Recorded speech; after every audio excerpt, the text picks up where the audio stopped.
Turasoma ijambo ry'Imana mw'ikete rya mbere Yohana yanditse igice ca gatatu turasoma ku murongo wa 11 kuko ubu butumwa aribwo butumwa mwumvise uhereye mu bihe vya kera ngo dukundane ntiduse na Kayini yari wa mubi akica murumuna we kandi icatumye amwica ni igiki? Ni uko ibikorwa vyiwe vyari bibi ivya murumuna we bikaba vyiza. Ubu butumwa ndagusomeye ni ubutumwa bwo kuva kera. Ubu butumwa ndagusomeye buraraba na twebwe urungano rw'uno munsi. Ubu butumwa buraraba n'urunganwe rwo mu bihe bizoza. Rimwe ijambo rimwe rivuga ngo dukundane. Ni ijambo risanzwe ariko rikomeye hagati y'umuntu n'uwundi hakaba imigenderanire myiza. Kayini na Abeli baravukana. Nta ngorane z'ubutunzi zari bwabeho, nta ngorane z'intara, nta ngorane z'amoko, nta ngorane z'indimi n'amadini, nta ngorane z'urukoba eka zari bwabeho.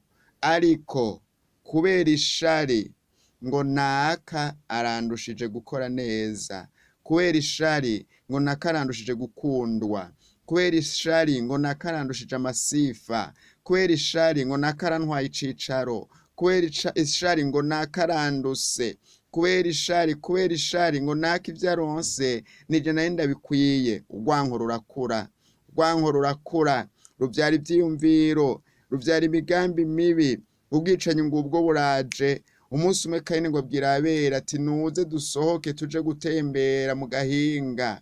Ewe wa muntu sohokana umuntu uryamiye kumugirira nabi. Ewe wa muntu ugeshagesha umuntu n'akarimi gasosa mugabo uryamiye kumukororera mu ruriba. Imana irakuntumye ko dukwiye gukundana. Umuntu akiyumvira kuri mugenzi we, umuntu akiyumvira ko babana, umuntu akiyumvira ko bagendana, kuko urukundo rugira neza. Urukundo rugira neza. Bene data dukundane kuko urukundo aho ruri Imana niho ibiri, kuko urukundo ari imbuto y'Imana. Kayini ngo agurukira kuri murumuna we Abeli aramwica. Nagomba ndakubwire ko ari igihe ciza co kwiyamurana ntaryo agatima k'ubukoko. Ni igihe ciza co kwiyambura agatima k'ubwicanyi. Ni igihe ciza co kwiyambura agatima k'inzigo. Ni igihe ciza co kwiyambura agatima k'ishari. Ni igihe ciza co kudasembereza ivyiyumviro bibi mu mutima, kuko birakura bikavyara imigambi mibi. Ugasanga uwo muvukana umugiriye nabi, uramwishe, uramudodobereje, umukuje mu kazi, umukuje mu ntebe yicayeko, umwimishije ingabire runaka, uramuvugiye nabi kubera ururimi rumeze nk'inkota isogota. Wovuga uti nta nkota natoye, ariko ururimi rwawe, amajambo uvuga mu kibano, amajambo uvuga aho ukorera, amajambo uvuga aho usengera, ni inkota ikarishe hirya no hino. Abantu bagenda baravirira nabo muhuye kubera ururimi. Ehe nimuze dukundane. Si igihe co kwankana, ni igihe co gukundana kugira ngo bikunde. Nyene amahoro Imana data wa twese ahoraho niyaza agasanga jewe nawe turakundana aduha umuhezagiro. Yesu abwira abigishwa biwe ati nimwakundana niho bose bazomenya ko ari abigishwa banje.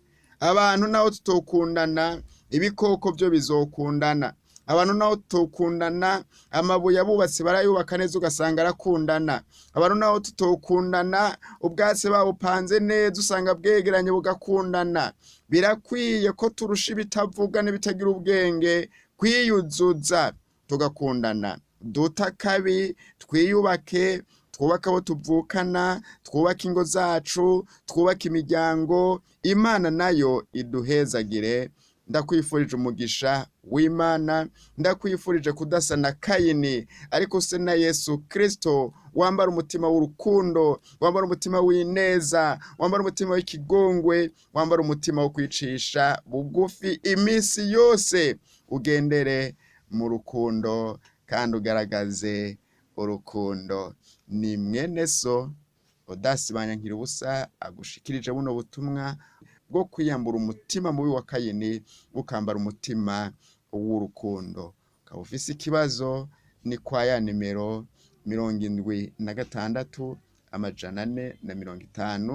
76 450